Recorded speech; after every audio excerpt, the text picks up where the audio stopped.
Have the laws of war been breached in Gaza? The killing of civilians and collective punishment raises concerns as Israel bombs the Strip. So who will hold those responsible to account? This is Inside Story.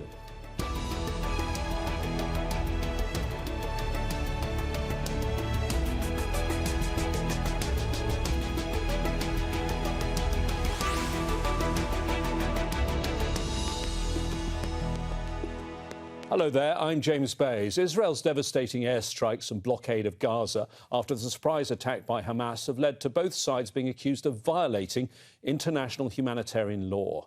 A UN commission says it's collecting evidence of war crimes allegedly committed by Israel and Hamas. Israel says it's observing international law. The International Criminal Court can launch an investigation to determine whether casualties in Gaza and Israel are a violation. But Israel doesn't recognise the ICC's jurisdiction. For 9 consecutive days, Gaza has shaken under relentless Israeli strikes. Entire neighbourhoods have been turned to rubble after Israel dropped thousands of bombs. These indiscriminate attacks on civilians violate Article 25 of the Hague Conventions. Since Hamas killed 1,300 Israelis during its military offensive nearly 10 days ago, the Israeli military has imposed a total siege on Gaza. The enclave was already under a land, air and sea blockade for 16 years. Palestinians and aid workers say a lack of food, medicine, fuel and basic supplies has made the situation there catastrophic. Under the 4th Geneva Convention, Israel, as the occupying power, is prohibited from deporting or transferring part of the population from the land it occupies. But last week, Israel issued an ultimatum for 1.1 million Palestinians in the northern part of the enclave to leave their homes.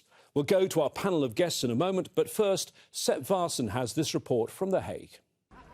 With thousands of civilian deaths and the situation in Gaza escalating, calls for international justice are growing, and all eyes are here now on the International Criminal Court in The Hague.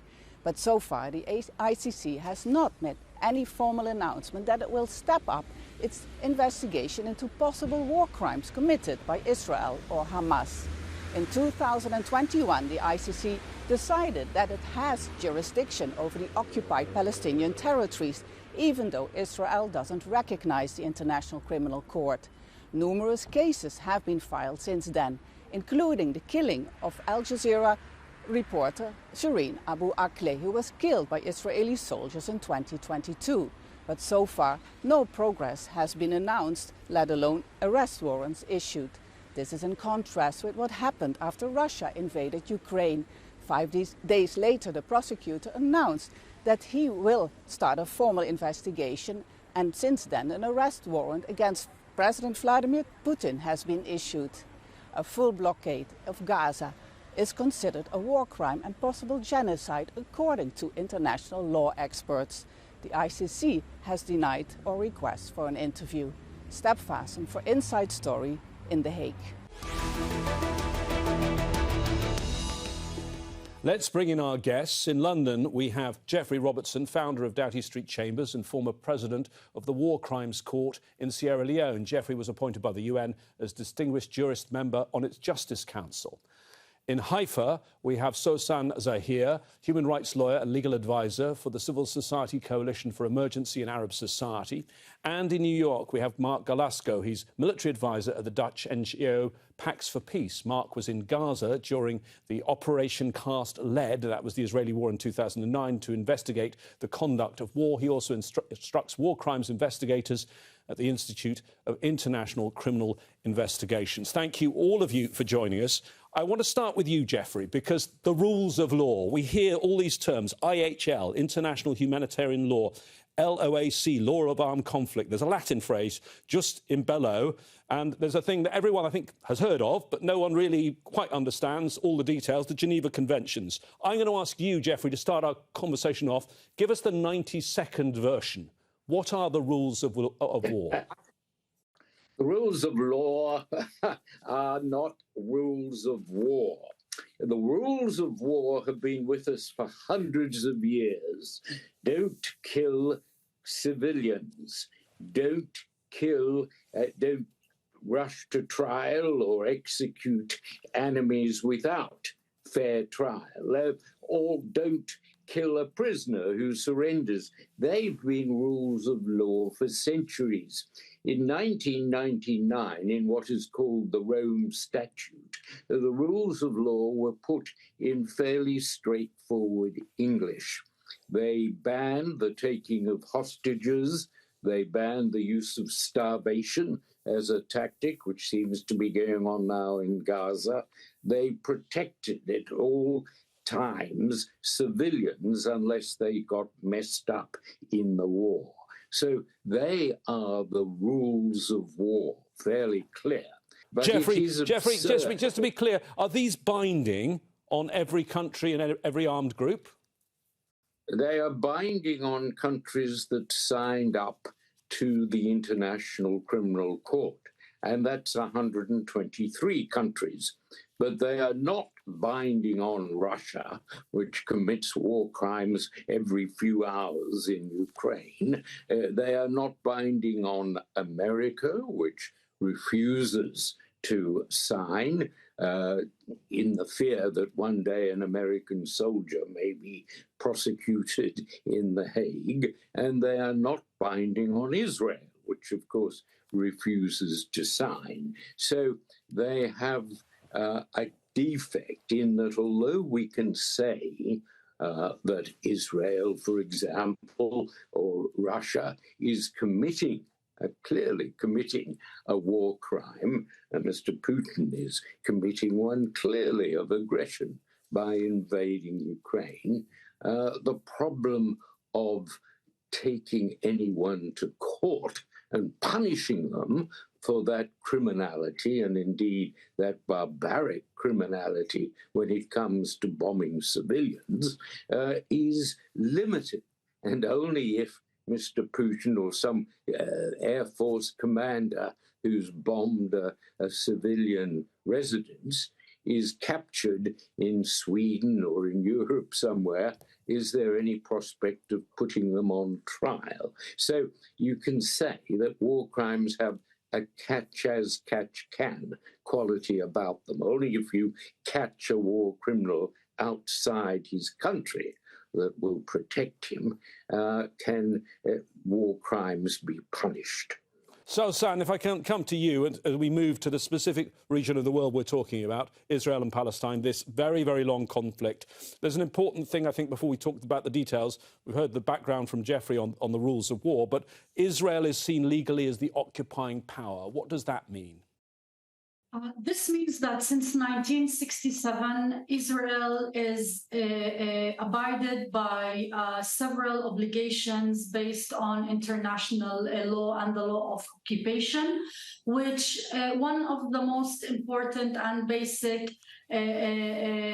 regulation of them is basically to protect the civilians and to make distinction between civilians and combatants.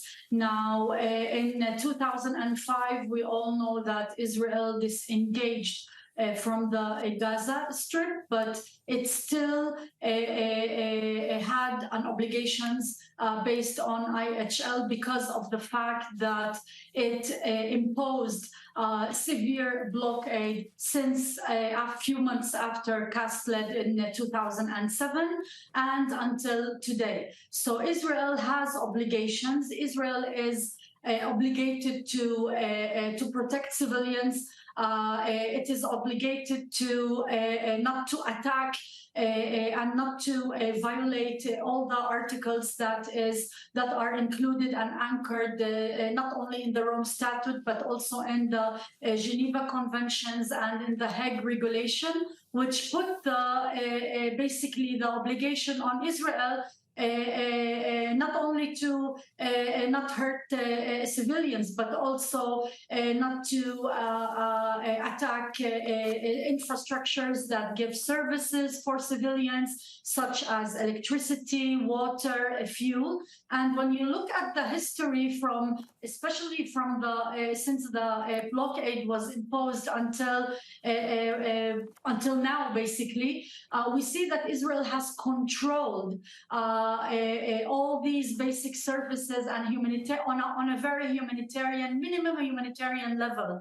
And even the Israeli Supreme Court in petitions that reached the Israeli Supreme Court to supply more electricity, more fuel to enable the freedom of movement in and out from Gaza, even to the West Bank, and not only in and out of Gaza abroad. We saw that the intervention by the Supreme Court was very, very limited, which also itself said that despite the disengagement, Israel still have some minimum obligations based on IHL. Which okay, let me bring in Mark now, if you may.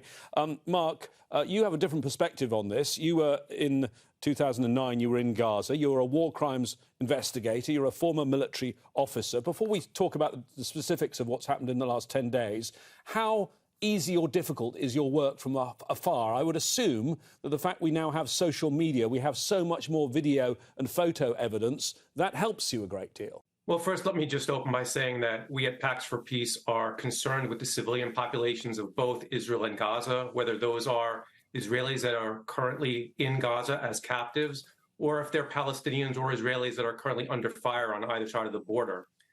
Indeed, social media has now become a part of the conflict, and conflicts, as we've seen, not only in the Israel-Gaza situation, but also looking at things such as Ukraine. One would think would assist war crimes investigators, but in fact, the preponderance of disinformation makes it very difficult. You know, I look to Bellingcat, for example, which is an open source investigating organization in the United Kingdom, and also Air Wars, which is another NGO there that does open source investigations to try to determine whether or not civilians have been killed in conflicts. And their work has been greatly complicated by this preponderance of misinformation and disinformation. But let's make it very clear that both Hamas and Israel have positive obligations under international law, the Geneva Conventions, to protect civilians, whether they are in airstrikes in the way that the airstrikes are planned and conducted, or if they are allowing Palestinians to flee, to protect the Palestinians on the ground within Gaza. These are obligations under international law, and all parties are responsible for that. Geoffrey, let me take you now to the specific events of the last 10 days, and first to October the 7th. A carefully planned, audacious attack by Hamas killed over 1,400 Israelis. About 120 captives have been taken to Gaza. Are these war crimes? Yes, clearly they are. They are obscene examples of war crimes, of killing civilians and capturing them and holding them as hostage. This is an ongoing war crime, and it gives Israel a right of self-defense to pursue them, to capture them, to put them on trial. But there are limits, obviously, to that right. And the time of an eye for an eye, a tooth for a tooth that you find in the Bible is long gone. That seems to be, in part, the Israeli reaction, and it's a wrong, unethical reaction by So, Geoffrey, standards. when you hear this complete siege blocking all the electricity and water, although they're allowing a little bit of water now back to south of Gaza, fuel, food, medicine, do you see that as collective punishment? And is collective punishment in itself, is that a war crime? It is a war crime. I could give you the... There is a section of the Rome Statute which precisely defines what are attempts at starvation. At the end of the day, is the war crime, and the cutting off of crucial civilian supplies to keep civilians alive is a war crime. The transporting of civilians outside the country is also a war crime, little noticed, but it's there, and it covers the American-supported attempt to put a million or so Gazans, throw them out of the country via the small aperture in Egypt. That amounts to transporting a civilian population outside the state. So, yes, there are a number of crimes that are in prospect, although it may be that America, Mr. Blinken in Egypt and others are attempting to persuade the Israelis not to pursue it. So we haven't got to the stage yet, but we may in the next couple of days of criminal behavior by way of starving the population or extirpating the population out of their territory and into the deserts of Egypt, which seems to be one of the plans. Mark, you are clearly watching what is going on in terms of the military efforts by Israel. You were there in 2009. This, though, is the deadliest Gaza war so far. In fact, 6,000 bombs in 6 days. That's the last time the Israeli military published a statistic. That's more than the number used by the US in its entire battle against ISIL in Raqqa in Syria. It's more used in 6 days than the US used in Afghanistan in a single year. Now, does that give you the view that this is probably a war crime, that they are just raining bombs on the civilian population? Well, look, the obligation to protect civilians in conflict is a clear one. And really the mark of a professional military is its ability to protect civilians while it is conducting offensive operations. And if the Israeli Defense Forces believe that the laws of armed conflict, that international humanitarian law, is holding them back from their offensive operations, then perhaps it shows that they do not concern themselves as much with the protection of civilians and the stopping of civilian harm than they should. Look, I worked in the Pentagon during the Iraq War in 2003 and participated in many, many dozens, if not hundreds of airstrikes. And you have to understand the amount of work that goes into that, into planning, identifying, and validating your target.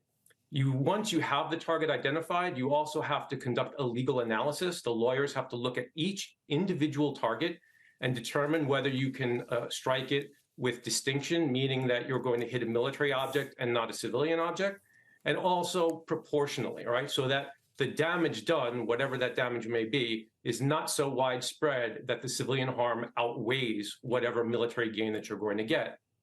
Additionally, militaries also conduct what's called a collateral damage estimation, in which they try to ascertain how many civilians are going to be killed in each strike. They do this beforehand. This is a macabre calculus that is all put together prior to each individual strike. Now, when we look at the pace of operations in Gaza, 6,000 airstrikes in 6 days, that's 1,000 a day. That is an incredibly high number of strikes for such a tiny area. In fact, it's somewhat akin to what the U.S. military was doing in Iraq for the entire country during the Iraq War in 2003. Now we're talking about a small postage stamp. So it does raise the question and concerns of whether or not the Israeli military is taking all feasible precautions to protect civilians in these airstrikes. And the airstrikes have continued, Sawsan, and as Geoffrey mentioned earlier on, during this, they've asked the population of the biggest urban conurbation within Gaza, although it is a hugely densely populated, all of the Strip, but the Gaza City and the North, 1.1 million people, initially in just 24 hours to move. I mean, is this a war crime? I think that based on the international and the IHL norms, it clearly is amounted as a war crime, because the most two important things, I think, this time with Israel's war on Gaza, rather than when we were examining it in the war during August 2014, are two most important things. First of all, the intent and the willingness of Israel and what its intent is in terms of the intention of what to destroy, how to destroy, what kind of commands to give to civilians in Gaza, where to move, and also the results, the massiveness of the killing of innocent people. Like, just take the number, not just about the 6,000 missile. We are talking about 8 days or 9 days since October 7, with at least 2,700 being killed in Gaza, while more than 1,000 people who were women and children. And we saw the attack on civilians when they were told to evacuate southbound. So, and when we see that there are at least 55 families that were killed in total, all the family members. So the massiveness and the intent. And when we learn about, when we read and hear the intentions of Israeli officials, of the Minister of Defense, on how they are dealing, all of these are indicators in examining the components of a war crime or even genocide, because these articles in the Rome Statute, they are very clear, they have very clear components. Other than examining the collateral damage and distincting between civilians and combatants, the willfulness and the intent are very much important to examine. And unfortunately, the responses and the statements from what we see and hear, together with the result, like even UN officials, which I would like to refer to, like Mrs. Francesca Albanese, who is the UN Special Rapporteur on the occupied territories, said that the massive killing of innocent is the thing that should be examined here. To compare with the people that were killed, or with the total number so far, 2,700, while in more than 1 month, or it was 50 days, the attack on Gaza or operation on Gaza in August 2014, there were 2,500. Geoffrey, go on. Go on, Geoffrey. The evidence is clear that war crimes have been committed. We just see the statistics, the numbers we can see on television, children's bodies being brought out. There is no question that war crimes are being committed. If it's genocide, that's an open question, although there has to be genocidal intent, and that's difficult to prove. It could be that Israel will claim that it is going into Gaza to release those who are being held hostage, or to disarm. Geoffrey, on this evacuation order, if I may, just to be clear in international law, because I think this is important if the Israeli military is about to intervene, the sick, the elderly, the children, those that can't move, Israel will say they gave warning. But under international law, does Israel still have an obligation to protect those people? It's not a defense in international law to give warning. What you are doing is transporting or ordering by way of backing up your order with guns, rockets, and aeroplanes. You are forcing a civilian population out of the country. You are forcing them, first of all, south, and then through a bolt hole that may be a humanitarian corridor if Mr. Blicken succeeds, or may not, may be closed. So there's no way. But the force is to leave your country and camp in the desert as refugees. And that certainly is a war crime. And many children, many people who've got no connection with Hamas. So although Israel has a right of self-defense, that is not a right, a license to kill or do anything other than conduct yourself with due regard to humanitarian principles. And Mark, if I could bring Mark in now, as a war crimes investigator, when you hear 24 health facilities, including 6 hospitals damaged, at least 23 ambulances targeted, UN sites, 23 sites of UNRWA, the UN agency that deals with the Palestinians, damaged by airstrikes. Are those things you'd be investigating as well? Well, absolutely. You know, all of these issues I'd be investigating. To speak to the law on the displacement of the population and giving effective warning, Article 57 of AP1, Additional Protocol 1 of 1977, is fairly clear. It says to militaries that you should give warning if at all possible. The Israelis have given warning. They've in fact given some fairly specific warnings to the population. The question is, are those realistic? Can the population take them? But more importantly, even if Israel does provide warning, it does not then make it a free fire zone, right? They still have to take all the precautions that they would be taking even had they not provided that warning. So it doesn't. Okay, let me bring in carte Sawsan, because we're coming to the end of our discussion, and I do want to talk about accountability, because we've had already 4 previous Gaza wars: 2008, 2009, 2012, 2014, 2021. There were allegations of war crimes in all of them, and no one ever went to court, did they? Yeah, that's correct. And you know, sorry, Mark, this is for Sawsan. This is for Sawsan. Sawsan, go ahead, please. Sorry. Yeah, well, we human rights organizations have since 2000 and since Ashdod calling for investigating war crimes, and we know all what happened with the commission of inquiry led back then by Mr. Goldstone. But on the other hand, we know that Palestine signed the Rome Statute and gave the entitlement to investigate only after July 2014. So even if we want to call for investigating war crimes, it should be by the ICC investigated only of acts that have been conducted from that date. And I think that the development of the recent from a year and a half ago from the ICC, that it does have jurisdiction to investigate war crimes in all Palestinian territory, occupied Palestinian territory, including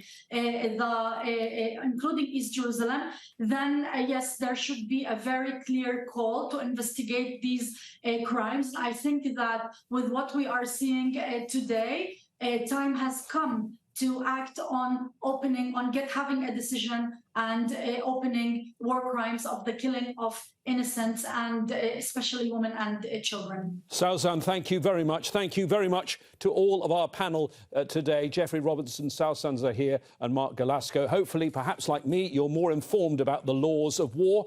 If you want to see this programme again, it's available to watch anytime on aljazeera.com. If you've got comments about the Gaza war or our coverage of it, go to our Facebook page. That's facebook.com/AJ Inside Story. Or you can post, I have to remind myself they're no longer called tweets, on X. Find us at AJ Inside Story. From me, James Bays, and all the team here in Doha. Stay safe and see you soon.